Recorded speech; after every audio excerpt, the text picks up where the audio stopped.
The courtroom smelled like old wood and broken promises. Naomi sat at the defendant's table, her back straight, her hands folded calmly in her lap. Across the aisle, Trevor whispered something to Amber that made her giggle.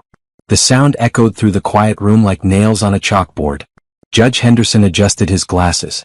The dissolution of marriage between Trevor Mitchell and Naomi Mitchell is hereby granted. All terms of the settlement have been agreed upon and are final. Trevor's lawyer smiled. Trevor himself looked almost bored, like this was just another appointment. Amber squeezed his hand, her long red nails digging into his palm. She wore the diamond bracelet he'd bought with their joint credit card, the one Naomi had paid off every month for 3 years. Naomi signed the final papers without hesitation. Her signature was neat, practiced. She'd been preparing for this moment for 6 months. The court clerk collected the documents and handed copies to both attorneys. "You're free to go," the judge said. Naomi stood. She wore a simple black dress and heels that made her 5'7" frame even more imposing. Her natural hair was pulled back in a sleek bun. She looked like she was going to a business meeting, not ending a 7-year marriage. She walked toward the exit without looking back. Not at Trevor. Not at Amber. Not at the courtroom where she just legally ended the biggest mistake of her life. "Naomi, wait." Trevor called after her. She didn't stop. Outside the courthouse, the afternoon sun was bright and unforgiving. Naomi descended the stone steps with measured confidence. Trevor and Amber followed her out, their footsteps quick and eager. "Naomi, come on," Trevor said, jogging to catch up. "We should talk about logistics. The house, the utilities, all that." Naomi reached the sidewalk and stopped. For a moment, Trevor thought she might actually engage. Amber stood beside him, her arm linked through his, her expression smug. "You're going to be okay, right?" Amber asked, her voice dripping with fake concern. "I mean, financially?" Trevor said, "You might struggle on your own." Naomi looked at Amber for the first time since entering the courthouse. Her gaze was cool, almost clinical. Then she looked at Trevor. His hair was freshly cut. His suit was new, another purchase on the credit card she'd paid off. He still had that same cocky smile he'd worn when they first met. She didn't say a word. A black limousine turned the corner and pulled up to the curb directly in front of her. It was sleek and expensive, with tinted windows so dark you couldn't see inside. The chrome detailing gleamed in the sunlight. Trevor's smile faltered. "What's this?" A driver stepped out from the front seat. He was a tall black man in his 50s, wearing a perfectly tailored charcoal suit and white gloves. He walked around the car with practiced grace and opened the rear passenger door. "Miss Hartley," he said with a slight bow. Naomi smiled, a real smile, warm and genuine. "Thank you, Bernard." She slid into the back seat without hesitation. Through the open door, Trevor caught a glimpse of cream leather interior, polished wood panels, and a bottle of champagne resting in an ice bucket. Someone was already inside, a man in an expensive suit, his face partially hidden in shadow. Bernard closed the door with a solid, final thud. He returned to the driver's seat, and the limousine pulled away from the curb smoothly, silently. Trevor stood frozen on the courthouse steps. Amber's mouth hung open. "Who the hell was that?" Amber asked. Trevor didn't answer. He couldn't. He watched the limousine disappear down the street, his mind racing. Naomi had never mentioned knowing anyone who rode in cars like that. She'd never mentioned having money. She'd always been so careful with finances, always talking about budgets and savings. "Trevor?" Amber tugged on his sleeve. "Who was that man in the car?" "I don't know," Trevor said quietly. For the first time since he'd started his affair, a cold feeling of dread settled in his stomach. Naomi had walked away from their marriage like it was nothing. No tears. No anger. No begging. And now she was riding away in a limousine that probably cost more than his yearly salary. "Maybe it's just a friend giving her a ride," Amber said, but her voice was uncertain. Trevor's phone buzzed. A text from his credit card company, payment overdue. $4,200 balance. He'd been counting on Naomi to pay it off like she always did. She always handled their finances, always made sure everything was covered. "Come on," Amber said, pulling him toward her beat-up Honda Civic in the parking lot. "Let's go celebrate. We're finally free."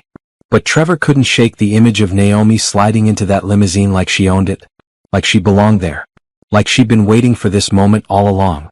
What did he really know about his ex-wife? And what had he just lost? 3 years before the divorce, Naomi sat in her grandmother's hospital room, holding the old woman's frail hand. Dorothy Hartley had lived 93 years with dignity and grace. Now, in her final hours, she wanted to make sure her granddaughter understood what was coming. The trust fund, Dorothy whispered, her voice weak but clear. You can access it when you turn 30. $12 million. But Naomi, you listen to me. Naomi leaned closer. I'm listening, Grandma. Don't tell that husband of yours. Not yet. I don't trust him. Grandma, Trevor's a good man. He married you without asking about your family. He doesn't know the Hartley name means anything. That tells me he doesn't care about where you come from. Dorothy squeezed her granddaughter's hand with surprising strength. Promise me you'll wait. See who he really is before you share this with him. Naomi promised, though at the time she thought her grandmother was being paranoid. Dorothy died that night. At the funeral, Trevor complained about taking time off work. He didn't understand why Naomi needed a full week to grieve. He'd never met Dorothy, always had some excuse when Naomi suggested visits. The reading of the will happened on a Tuesday. Naomi went alone, telling Trevor it was just formalities. The lawyer, an elderly man named Mr. Pemberton, laid out everything in his office. Your grandmother's estate is quite substantial, he said, sliding papers across his desk. The primary asset is a trust fund established in 1975. Current value, $12,400,000. You can access it now that you're 30. Naomi's hands trembled. 12 million? Your grandmother was very wise with investments. The Hartley family made their fortune in textiles and real estate in the 1920s. Your grandmother preserved and grew that wealth carefully. Mr. Pemberton folded his hands. She left specific instructions. She wanted you to be independent before accessing these funds. She wanted you to know your own strength first. Naomi thought about Trevor at home, probably playing video games, completely unaware that his wife had just inherited more money than he'd make in 3 lifetimes. What should I do? She asked. That's entirely up to you, Mr. Pemberton said. But your grandmother also left advice. She said to invest in real estate. Property can't lie to you, she said. It can't cheat on you. It's solid ground beneath your feet. Naomi left the lawyer's office with a certified check and a head full of thoughts. She drove home slowly, trying to process everything. $12 million. Financial freedom. The ability to do anything she wanted. She pulled into the driveway of their modest 3-bedroom house. Trevor's car was already there. She sat in her vehicle for a long moment, staring at their home. They'd been married for 4 years. They were comfortable, happy enough. Trevor worked in sales for a medical supply company. She was a corporate accountant at a mid-sized firm. They had plans to start a family soon. Inside, Trevor was on the couch with a beer watching a basketball game. Hey babe, he said without looking away from the screen. How'd it go? Fine, Naomi said. Just paperwork stuff. Your grandma leave you anything good? Maybe some jewelry you could sell? Naomi's stomach tightened. Just some personal items. Photo albums, her wedding ring. That's it? I thought rich old ladies always had money hidden somewhere. Trevor laughed. Guess not, huh? Naomi went to their bedroom and sat on the bed. She thought about her grandmother's warning. She thought about how Trevor had just assumed there was no money. She thought about how quickly he'd suggested selling jewelry. She opened her laptop and started researching real estate investment strategies. By midnight, she'd found 3 apartment buildings for sale in the city. By the end of the week, she'd hired a financial advisor and a real estate attorney, both sworn to confidentiality. She told Trevor she was working late more often. Really, she was viewing properties, meeting with contractors, learning the business. She created an LLC under her grandmother's maiden name, Hartley Holdings. All correspondence went to a P.O. box Trevor didn't know about. 6 months after her grandmother's death, Naomi purchased her first apartment building. 15 units, fully rented, steady income. Trevor never knew. She kept their joint checking account normal, contributing her regular paycheck. The real money stayed separate, growing, building something Trevor couldn't see. At night, she lay beside her husband and wondered if her grandmother had been right to warn her. Trevor seemed fine. He wasn't perfect, but who was? He forgot anniversaries sometimes and didn't help much around the house, but he wasn't cruel. He was just ordinary.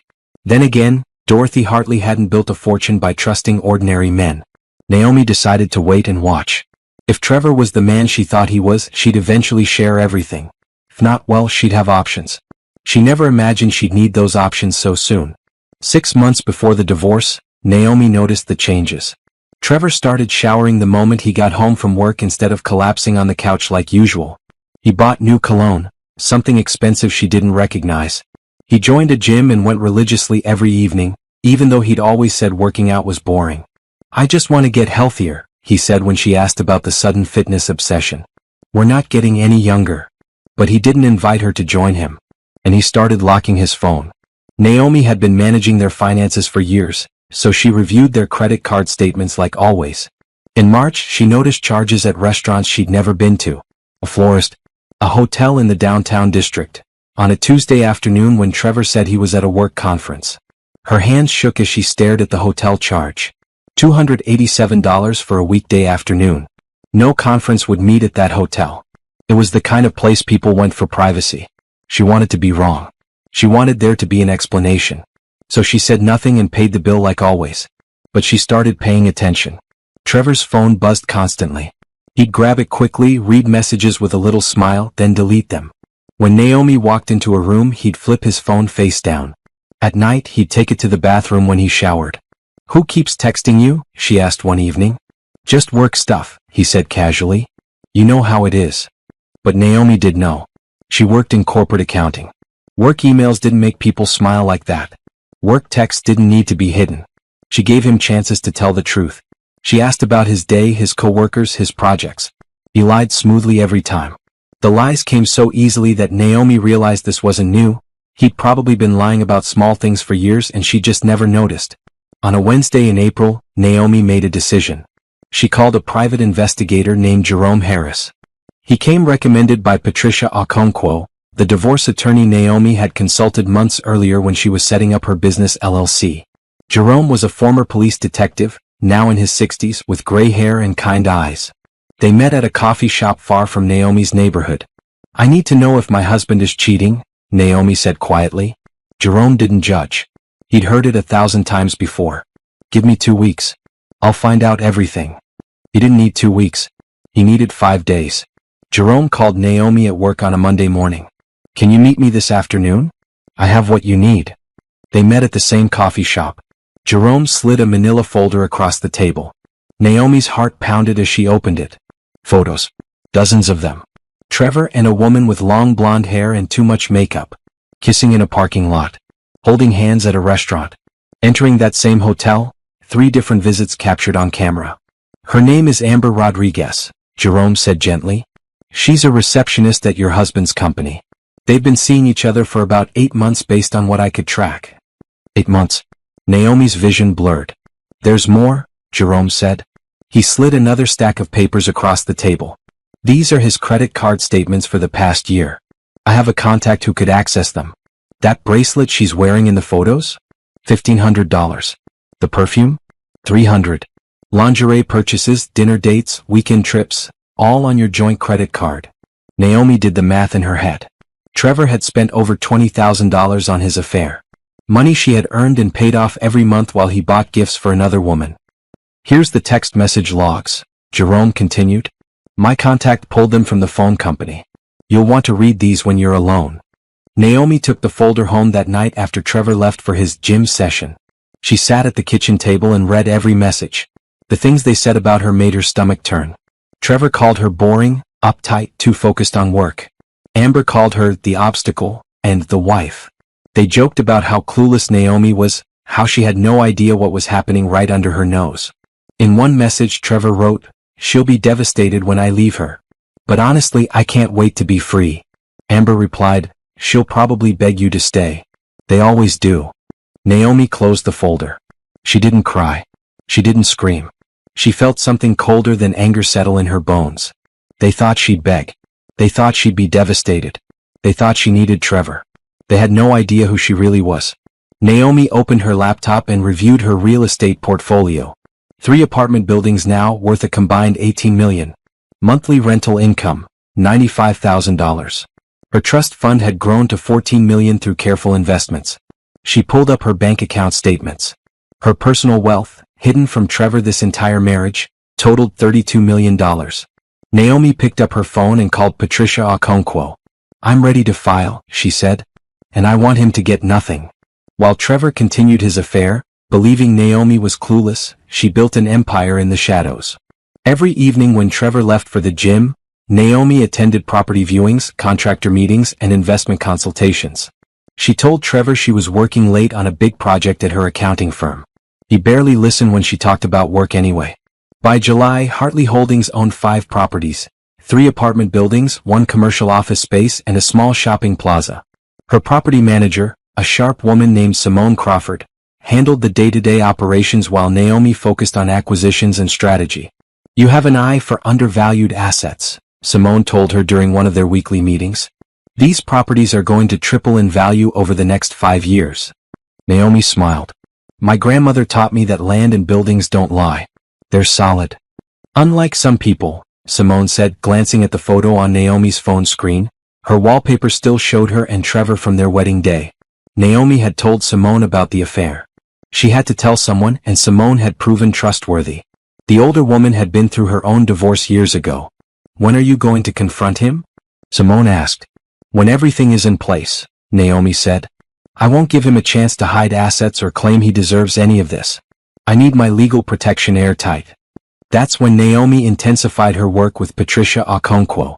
The attorney was a powerhouse, a Nigerian immigrant who'd built one of the most successful family law practices in the state. She wore bold colors and spoke with absolute confidence. "Your prenuptial agreement is your shield," Patricia explained, reviewing the document Trevor had insisted they sign before marriage. "He wanted to protect his assets in case you made more money than him. Ironic, isn't it?" "Very," Naomi said. "Everything you inherited or earned separately stays separate. He gets nothing from Hartley Holdings. The house you're living in, you've been paying the mortgage from a separate account, correct?" "For the past 2 years, yes. I diverted funds from my real estate income to cover it. Trevor thinks his paychecks are covering it, but I've been depositing his contributions into a savings account he doesn't know about." Patricia grinned.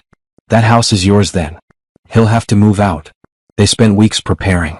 Patricia gathered all the evidence of Trevor's affair, his financial irresponsibility, and his violations of their prenuptial agreement.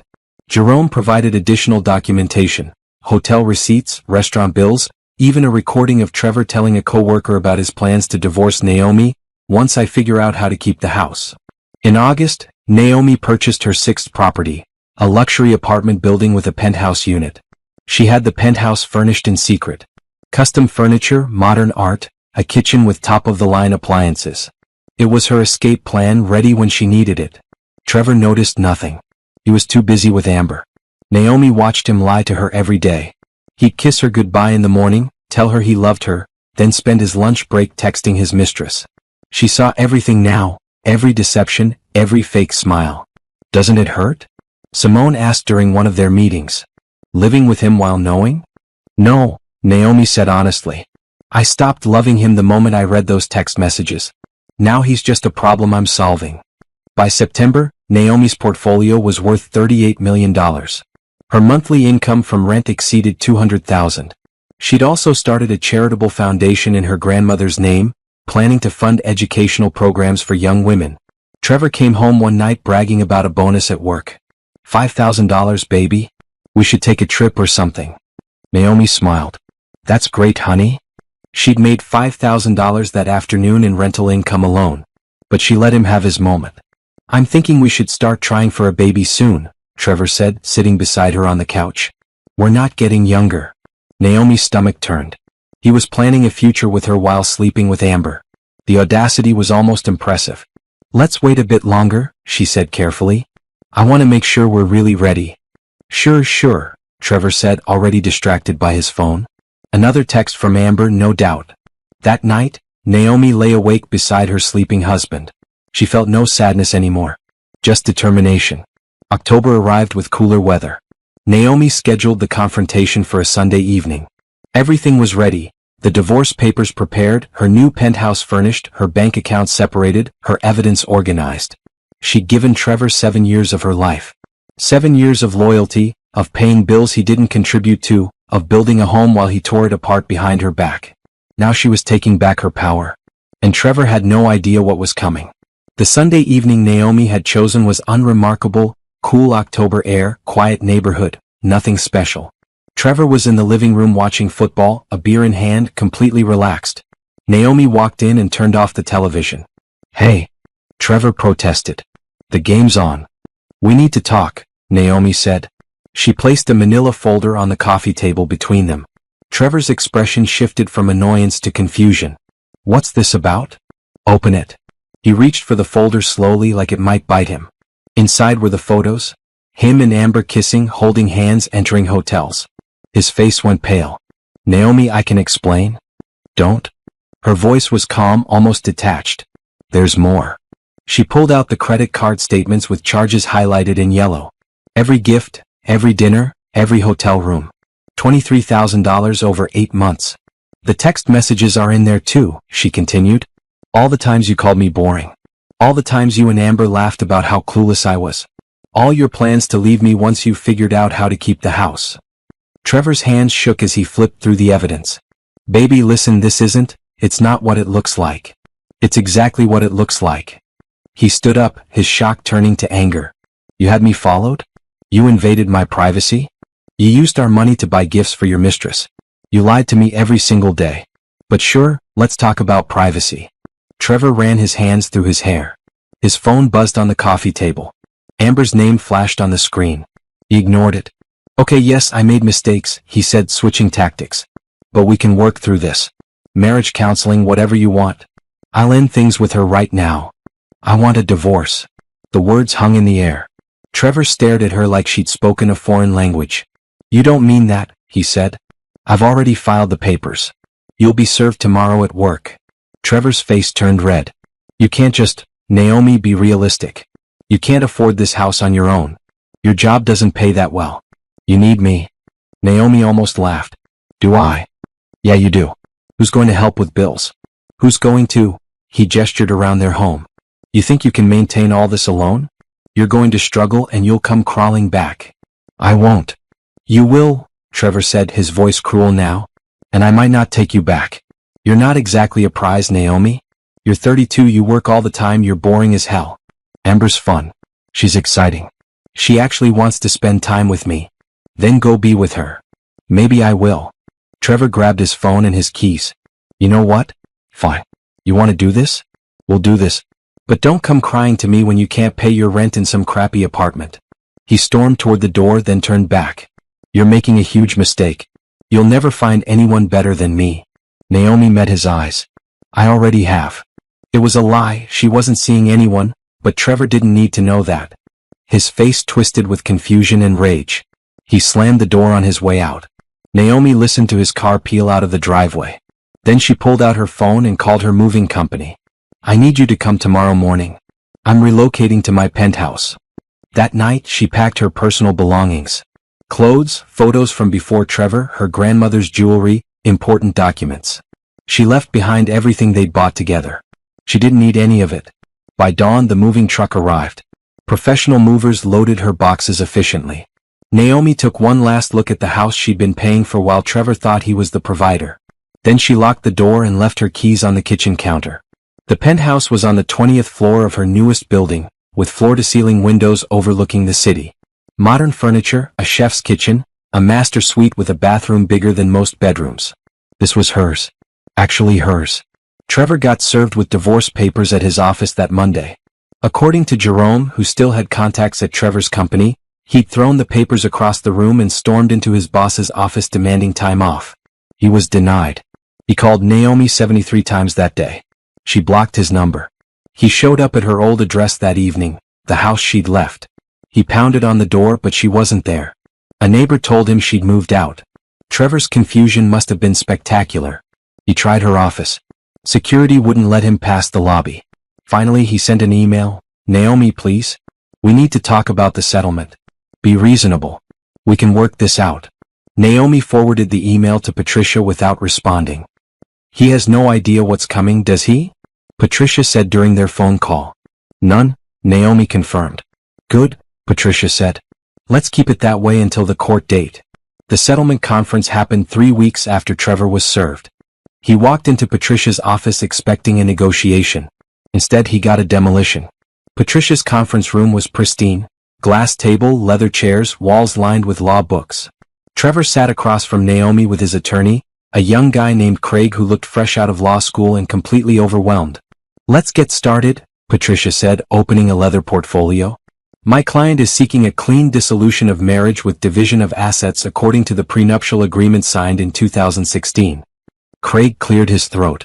My client believes the prenuptial agreement should be renegotiated. 7 years of marriage entitles him to.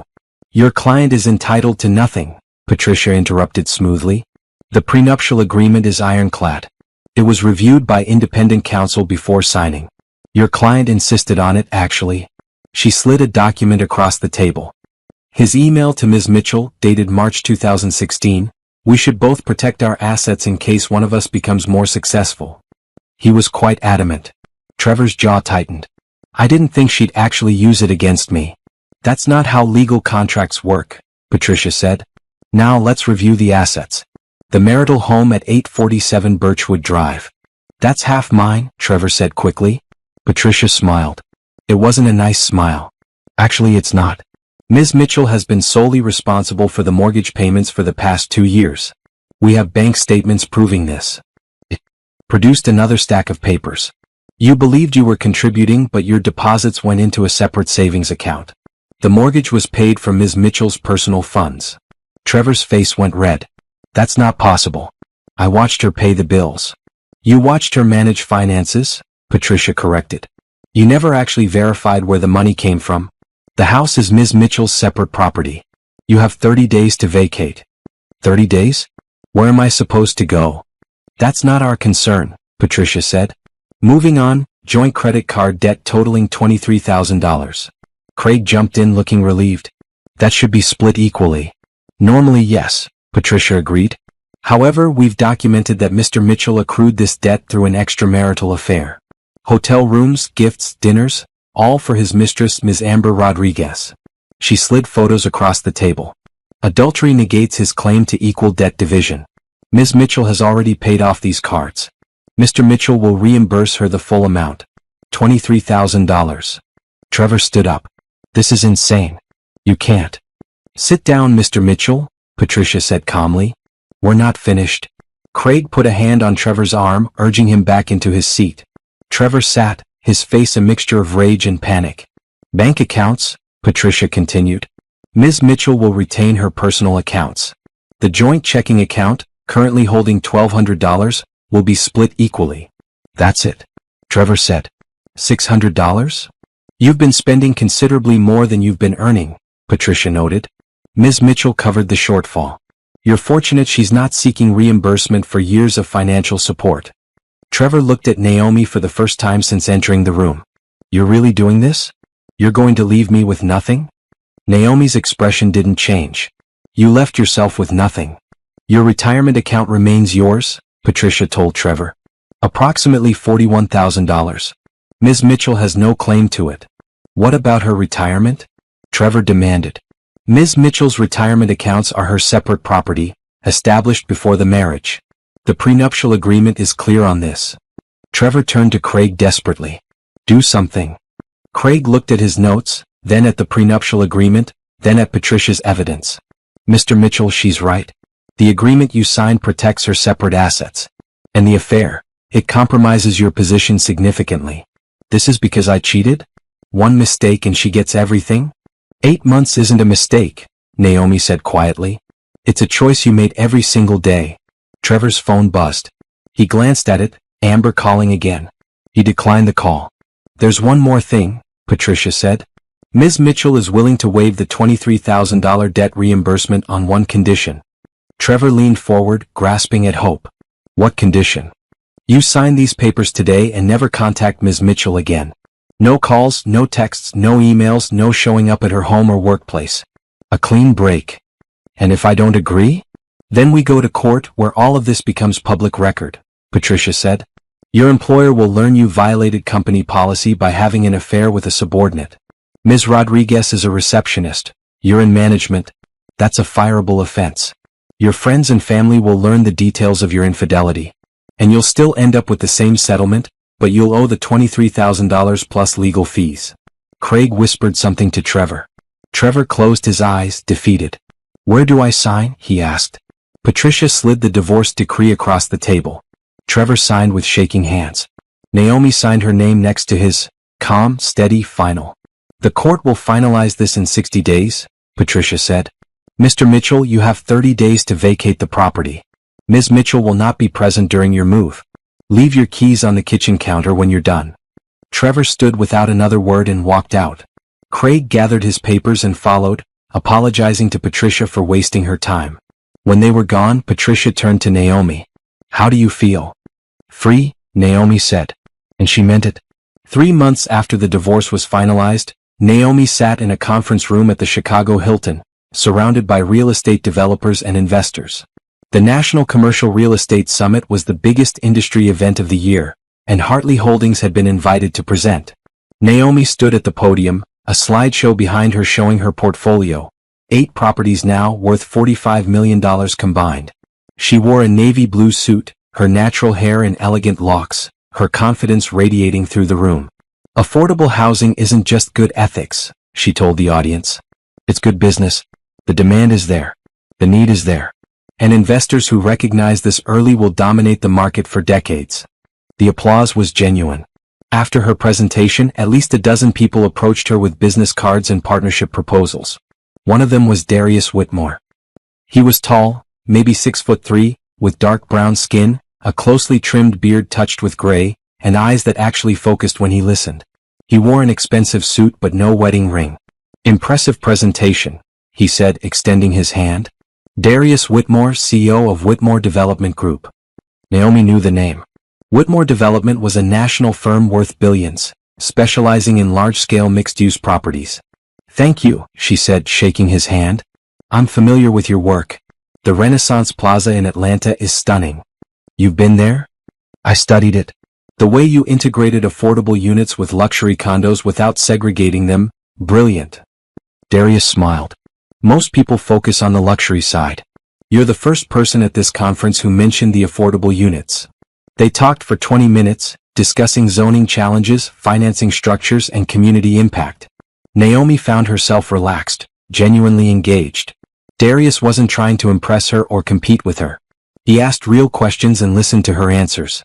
Have you thought about expanding beyond residential? He asked.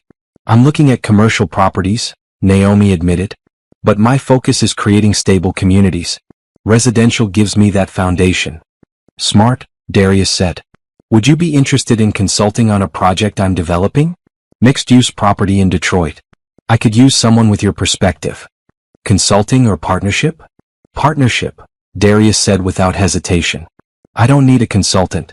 I need a partner who actually cares about the communities we're building in. Naomi considered it. Send me the details. I'll review them. They exchanged contact information. As Naomi walked away, Simone appeared at her side, grinning. Was that Darius Whitmore? Simone whispered. Yes. The Darius Whitmore? Billionaire developer? The man who's been on the cover of Forbes 3 times. I don't read Forbes, Naomi said dryly. Well, he was definitely interested. And I don't just mean in business. Simone, please. But over the next few weeks, Naomi found herself communicating with Darius regularly. He sent the Detroit project details, a $200 million development with residential, retail, and community spaces. The numbers were solid. The mission aligned with hers. They scheduled calls to discuss it. Those calls often ran long, veering from business into personal territory. Naomi learned Darius was divorced, had been for 5 years. He had 2 daughters in college. He'd built his company from nothing, starting with a single apartment building 30 years ago. Sounds familiar, Naomi said during one call. Your story? Darius asked. My grandmother started small too. She taught me that you don't need to start with millions. You just need to start. Your ex-husband, Darius said carefully. Did he support your business? Naomi laughed, a bitter sound. He didn't know about it. He thought I was just an accountant living paycheck to paycheck. How is that possible? I kept it separate. Turned out to be a wise decision when he decided to cheat on me with a receptionist. His loss, Darius said quietly. I mean that. Something in his tone made Naomi's heart skip. She changed the subject back to the Detroit project. But Darius kept finding reasons to call. He sent her articles he thought she'd find interesting. He asked her opinion on deals he was considering. And eventually he asked if she'd have dinner with him when he was in town next month. Business dinner? Naomi asked. Does it have to be? Darius replied. Naomi smiled, sitting alone in her penthouse office. No. It doesn't have to be. They had dinner at a quiet Italian restaurant. Darius wore jeans and a sweater. No suit, no pretense. Naomi wore a simple black dress. They talked for 3 hours about everything except real estate. Darius told her about his daughters, Zoe and Brielle. How proud he was that they'd both chosen careers in social work instead of following him into development. How hard divorce had been, but how necessary. My ex-wife wanted me to stay small, he explained. She was uncomfortable with success. Every time the company grew, she'd say I was changing, becoming someone she didn't recognize. Eventually I realized she didn't want me to grow. She wanted me to stay the same person I was at 25. That's not fair, Naomi said. No. But leaving wasn't easy. I still felt guilty for years. Do you now? No, Darius said. Now I'm grateful. I get to build something meaningful. I get to be the father my daughters deserve. And I get to have dinners like this with incredible women who actually understand ambition. Naomi felt her cheeks warm. That's very smooth. I mean it, Darius said, meeting her eyes. You're remarkable, Naomi. Not just what you've built, though that's impressive as hell, but who you are. The way you talk about your mission, your grandmother, your community. That's rare. They left the restaurant and walked through the city, talking until midnight. When Darius walked Naomi to her car, he didn't try to kiss her. He just smiled and said, "Can we do this again?" "Yes," Naomi said. "We can." Over the next 6 months they built something real. Darius flew in every few weeks. Naomi visited him in Detroit for the project launch. They were careful, taking things slow, both having been burned before. But Naomi found herself thinking about him when he wasn't around. Found herself smiling when his name appeared on her phone. Found herself imagining a future that looked nothing like her past. And for the first time since her divorce, she felt genuinely happy. Trevor's life fell apart in stages, like a building collapsing floor by floor. The first blow came when he moved in with Amber. He'd expected sympathy, romance, a fresh start. Instead, he got a cramped one-bedroom apartment in a complex that smelled like old carpet and disappointment. "This is temporary," he told Amber, carrying boxes up 3 flights of stairs. "Once I get back on my feet, we'll get somewhere nicer." Amber looked around the apartment with barely concealed disgust. "How long is temporary?" "I don't know. A few months maybe." "A few months?" Her voice rose. "Trevor, I didn't leave my apartment to move into this dump." "You didn't leave anything," Trevor snapped. "Your landlord evicted you for late rent. That's why you're here." The first fight happened that night. And the second. And by the end of the week, they'd established a pattern of constant bickering. The second blow came at work. Trevor's boss, a stern woman named Janet, called him into her office 2 weeks after the divorce was finalized. "We need to discuss your relationship with Amber Rodriguez," Janet said, her expression neutral but her tone ice cold. Trevor's stomach dropped. "What about it?" "You're in management. She's a subordinate. That's a violation of company policy regarding workplace relationships." "We're not, we weren't," Trevor stammered. Janet slid a printed email across her desk. It was from Amber to a coworker, dated 4 months ago. "Trevor and I are going to that new restaurant downtown tonight. Don't tell anyone, lol." Ms. Rodriguez forwarded this to her personal email, which she accessed on a company computer, Janet explained. IT flagged it during a routine audit. Further investigation revealed dozens of similar emails, text messages sent during work hours, and security footage of you two in the parking garage. "Janet, I can explain. You violated policy for 8 months, Mr. Mitchell. You used company time and resources to conduct a personal affair. That's grounds for immediate termination." "You're firing me?" "No," Janet said. "But you're being demoted. You'll return to a sales associate position with a 40% pay cut. Consider it mercy." Trevor left her office in shock. 40%. His salary dropped from $75,000 to $45,000 in one conversation. When he told Amber that night, she stared at him like he'd grown a second head. "$45,000? She repeated. "That's it. It's temporary until I find something better." "When?" "I don't know, Amber. I'm doing my best." "Your best sucks," she said, grabbing her purse. "I'm going out." She went out a lot after that. Sometimes she came home smelling like cologne that wasn't Trevor's. He didn't ask. He was afraid of the answer. The third blow came when Trevor drove past Naomi's old apartment building, the one she'd moved into after leaving their house. He'd looked up her address in the divorce papers. He wanted to see where she was living, wanted to confirm she was struggling like he'd predicted. Instead, he saw her name on a bronze placard near the entrance, Hartley Holdings, LC, property owner. Trevor parked and stared at that placard for 10 minutes. She owned the building. His ex-wife owned an entire apartment building. He went home and searched Hartley Holdings online. The results made his blood run cold. News articles, business profiles, a website showing 8 properties, apartment buildings, commercial spaces, a shopping plaza. The company's stated value, $42 million. Trevor's hands shook as he clicked through photos of Naomi at industry conferences, cutting ribbons at grand openings, shaking hands with city officials. In every photo she looked powerful, confident, successful. She'd been a millionaire their entire marriage. She'd built a real estate empire while he thought she was just working late at her accounting job. "What are you looking at?" Amber asked, peering over his shoulder. "My ex-wife apparently owns a real estate company worth millions." Amber was quiet for a long moment. Then, "And you cheated on her with me?" "I didn't know," Trevor shouted. "You're an idiot," Amber said flatly. "You had a millionaire wife and you threw it away for me? A receptionist making $32,000 a year? I loved you." "No," Amber said, her voice cold.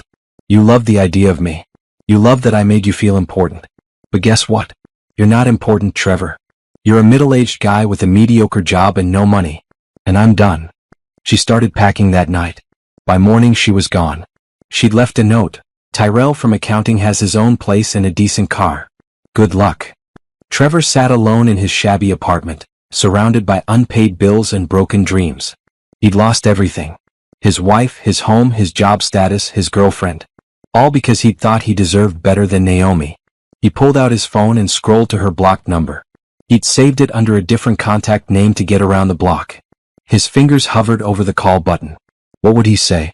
"I'm sorry? I made a mistake? Please take me back?" He knew what she'd say. Nothing. She'd hang up. Or worse, she'd laugh. Trevor put the phone down. He couldn't call her. He'd burned that bridge and danced on the ashes. All he could do now was live with the consequences of his choices. And watch from a distance as his ex-wife became everything he'd never believed she could be. 1 year after the divorce, Naomi stood on a stage in front of 200 people. Investors, community leaders, journalists, and announced the public launch of Hartley Holdings. The event took place in the ballroom of the Westwood Hotel, one of the city's most prestigious venues. Screens behind Naomi displayed images of her properties, community impact statistics, and her grandmother's photo. Dorothy Hartley, the woman who'd started it all.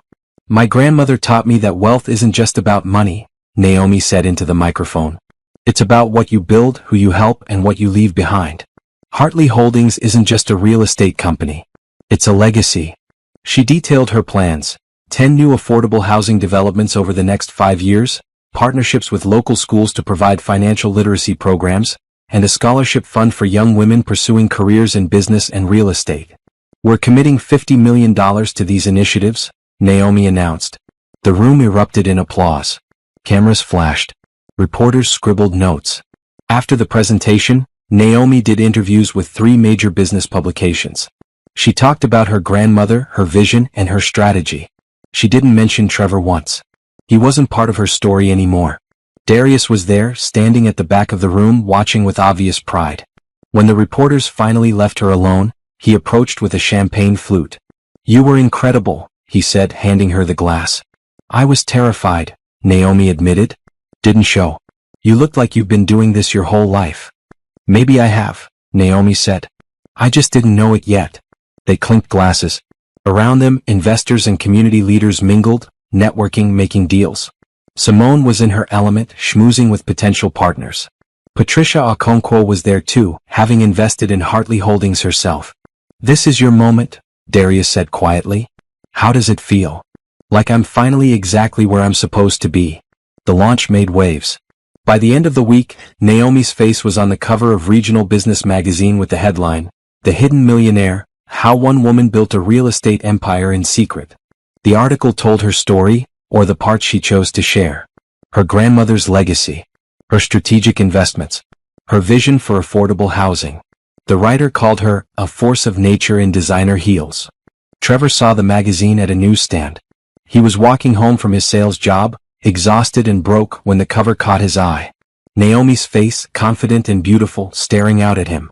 He bought the magazine and read it on a bench outside a coffee shop he couldn't afford to enter. Every word was a knife.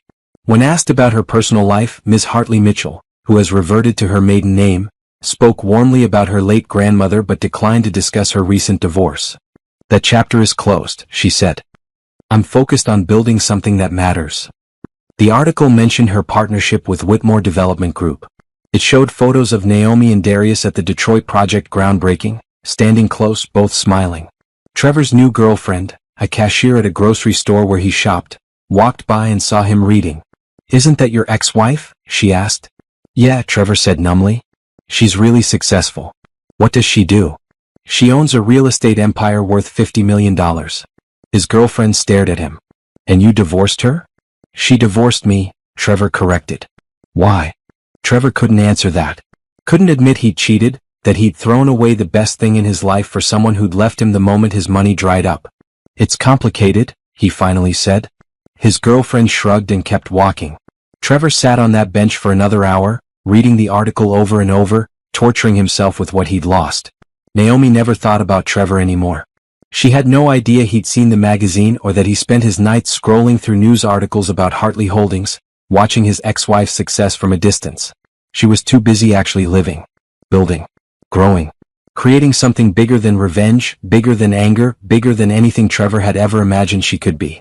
And in the quiet moments, when she and Darius talked late into the night about their next project or their dreams for the future, Naomi realized something profound. The best revenge really was living well. She'd won. Not because Trevor had lost, but because she'd found herself. 2 years after the divorce, Naomi received an invitation to the annual Youth Education Gala, the city's most prestigious charity event. 500 guests, black tie dress code, and an audience full of the region's most influential people. Hartley Holdings had been asked to be a presenting sponsor. Naomi would give a speech about her new initiative, building educational centers in underserved neighborhoods. She wore a custom gown, deep emerald green with delicate beading that caught the light when she moved. Her locks were styled in an elegant updo. Diamond earrings, her grandmother's, sparkled at her ears. Darius arrived at her penthouse to pick her up. He wore a classic black tuxedo and couldn't take his eyes off her. "You look stunning," he said. "You clean up pretty well yourself," Naomi teased. They'd been officially together for 6 months now, taking their time, building something real. His daughters had visited last month and Naomi had taken them to brunch. Zoe and Brielle were smart, kind young women who'd welcomed Naomi warmly. No pressure, no expectations, just genuine connection. The gala was held at the Grand Ballroom downtown. Chandeliers glittered overhead. A string quartet played classical music. Waiters circulated with champagne and hors d'oeuvres. Naomi mingled with donors, city council members, and fellow business leaders. She'd become comfortable in these spaces, not because she was trying to fit in but because she belonged here. What she didn't know was that Trevor was there too. After losing his sales job 6 months ago, Trevor had taken work wherever he could find it. Tonight, he was part of the catering staff, a server carrying trays of champagne through the crowd, invisible to the wealthy guests. He'd cut his hair shorter, trying to look professional. His white server's jacket was crisp but cheap. He'd gained weight from stress and poor eating habits. At 35, he looked 45. Trevor recognized several people from his old life, colleagues who'd moved up while he'd crashed down. They didn't recognize him in his server's uniform. He was part of the background now. Then he saw Naomi. She stood near the stage talking with the mayor. Even from across the room, she was radiant, confident, happy. Nothing like the woman he'd left crying in their living room, except she'd never cried. He'd imagined she would, but she never had. Beside her stood a tall man in an expensive tuxedo. Trevor recognized him from the magazine article. Darius Whitmore, billionaire developer. The man put his hand on the small of Naomi's back, a gesture so natural and comfortable it was clear they were together. Trevor's hands shook. Champagne glasses rattled on his tray. "Careful," his supervisor hissed, walking past. Trevor steadied himself and moved through the crowd, serving drinks, trying not to look at Naomi. But he couldn't help it. She was magnetic. The program began. Naomi was introduced as the keynote speaker. She walked onto the stage to enthusiastic applause, confident and poised. "Good evening," she said into the microphone, her voice clear and strong. 2 years ago, I made a promise to myself and to my late grandmother. I promised to build something that mattered. Not just financially successful but meaningful. Something that would change lives. Trevor stood in the service area watching from the shadows. Tonight, I'm honored to announce Hartley Holdings' largest commitment yet. A $50 million investment in educational centers across our city. These centers will provide after-school programs, college prep courses, financial literacy training, and career counseling, all completely free to students who need them most. The crowd erupted in applause. People stood. Naomi smiled, gracious and humble. Education changed my life, she continued. My grandmother, Dorothy Hartley, made sure I had opportunities she never had. She taught me that wealth is a responsibility. We don't just build buildings, we build futures. More applause. Trevor felt sick. $50 million. Naomi was pledging $50 million while he was serving champagne for $15 an hour. After her speech, Naomi returned to her seat. Darius kissed her cheek, proud. They held hands under the table. Trevor continued serving. He moved through the crowd like a ghost, offering champagne to people who didn't see him. At one point he had to refill glasses at the table next to Naomi's. He was maybe 10 feet away. That was perfect, Darius was saying. The foundation is going to be incredible. I hope so, Naomi said. My grandmother would be proud. She would be, Darius agreed. And for what it's worth, I'm proud too. What you're building, it's remarkable. Naomi squeezed his hand. We're building it together now. Trevor moved away before they could notice him. He spent the rest of the evening avoiding that section of the ballroom. When the gala ended, guests filed out slowly. Trevor and the other servers began clearing tables. He was collecting empty glasses when he heard her voice behind him. Excuse me. Trevor turned. Naomi stood there, elegant in her emerald gown, looking directly at him. His mouth went dry. Naomi. I think you dropped this, she said, holding out a $20 bill. Trevor looked at the money, confused. He hadn't dropped anything. It's a tip, Naomi said quietly. For good service. Their eyes met. Trevor searched her face for anger, for satisfaction, for anything. But Naomi's expression was neutral, not cruel, not kind. Just done. She placed the 20 on his tray and walked away. Darius waited for her by the door, holding her coat. They left together, disappearing into the night. Trevor stood holding the tray, the $20 bill feeling like it weighed 1,000 pounds. She'd recognized him. She'd known exactly who he was. And she treated him the same way he'd treated her during their divorce, like he was nothing. Like he didn't matter enough to hate. That hurt worse than anything else possibly could. Trevor finished his shift and walked home to his studio apartment. He passed a newsstand and saw the latest issue of Business Monthly. Naomi's face was on the cover again. Hartley Holdings CEO pledges $50 million to education. He kept walking. There was nothing else he could do. Meanwhile, Naomi and Darius arrived at her penthouse. She kicked off her heels and sank onto the couch with a satisfied sigh. You were amazing tonight, Darius said, sitting beside her. Thank you for being there, Naomi said. It means everything. Nowhere else I'd rather be. He paused. Did you know your ex-husband was working that event? Naomi nodded. I saw him early in the evening. Jerome still keeps tabs on him occasionally. He lost another job a few months ago. How do you feel about that? Naomi considered the question. 2 years ago, she might have felt satisfaction at Trevor's struggles. Now she felt nothing. I feel free, she said finally. He's not my problem anymore. He's not my responsibility. He made his choices. I made mine. No regrets. Only that I didn't leave sooner. Naomi smiled. But then again, if I had, I might not have built all this. I might not have met you. Darius pulled her close. Everything happens for a reason? Maybe. Or maybe we just make the best of what happens to us. They sat in comfortable silence, looking out at the city lights below. Naomi thought about her grandmother, about the trust fund, about the empire she'd built from pain and determination. She thought about Trevor serving champagne in the background while she pledged $50 million to change lives. She'd won. Completely, totally, absolutely won. Not because Trevor had lost, but because she'd become someone who didn't need revenge. Someone who'd turned betrayal into purpose. Someone who'd built a legacy that would outlast any marriage. Naomi fell asleep that night in Darius's arms, in her penthouse that she owned, in a life she created entirely on her own terms. And in that moment she realized the truth. The best revenge wasn't making Trevor suffer.